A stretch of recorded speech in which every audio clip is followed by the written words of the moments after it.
एक गांव में एक ब्राह्मण अपनी पत्नी और बच्चों के साथ रहता था। एक दिन उसने स्वप्न में देखा कि शनिदेव कह रहे हैं, मैं तुम्हें लगने वाला हूं। अगली रात फिर वही स्वप्न आया। ब्राह्मण ने कहा, ठीक है, लग जाइए।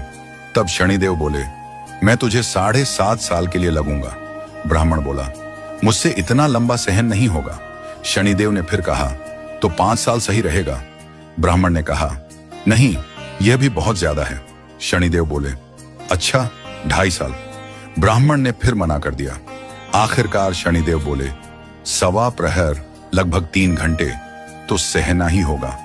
ब्राह्मण को यह स्वीकार करना पड़ा। सुबह ब्राह्मण ने पत्नी को बताया, आज 1.25 प्रहर के लिए शनि की दशा लगेगी। मुझे सोने के 2 रुपए दे दो, मैं जंगल जाकर पूजा पाठ करूंगा।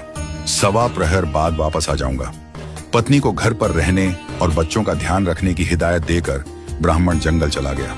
वहां उसने पूजा अर्चना शुरू की। जब 1 प्रहर बीत गया तो ब्राह्मण ने सोचा, अब तो सिर्फ 1/4 प्रहर बचा है, यह तो घर जाते जाते ही कट जाएगा। यह सोचकर वह घर की ओर चल पड़ा। लेकिन शनिदेव की दृष्टि से बचना आसान नहीं था। रास्ते में उन्होंने मतीरा, तरबूज जैसे फल के पौधे लगा दिए। ब्राह्मण ने सोचा, बच्चों के लिए मतीरा ले चलता हूं। उसने इधर उधर देखा, किसी को न पाकर 2 मतीरे तोड़े और 1 सोने का रुपया वहां रख दिया। तभी रास्ते में राजा के सैनिकों ने उसे रोका और पूछा, थैले में क्या है?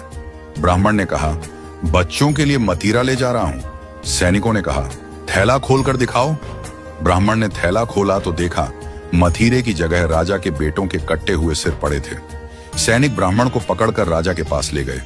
राजा क्रोधित होकर बोला, इसने मेरे पुत्रों को मारकर उनके सिर थैले में रख लिए हैं, इसे तुरंत फांसी दो। जब ब्राह्मण को फांसी देने की तैयारी हो रही थी, उसने कहा, राजा, मेरी अंतिम इच्छा है कि मुझे पूजा करने दिया जाए। राजा ने उसकी इच्छा पूरी करने की अनुमति दे दी। ब्राह्मण पूजा करने लगा। जैसे जैसे 1.25 प्रहर का समय पूरा हुआ, शनिदेव की दशा समाप्त होते ही चमत्कार हुआ। राजा के दोनों पुत्र शिकार खेलकर महल लौट आए। राजा अवाक रह गया और ब्राह्मण से पूछा, यह क्या चमत्कार है? ब्राह्मण ने कहा, राजा, यह कोई चमत्कार नहीं बल्कि शनिदेव की दशा थी। जैसे ही शनिदेव की दशा हटी, मतीरे फिर से मतीरे बन गए और आपके पुत्र जीवित लौट आए। राजा ने पूछा, शनि की दशा से बचने के लिए क्या उपाय करने चाहिए?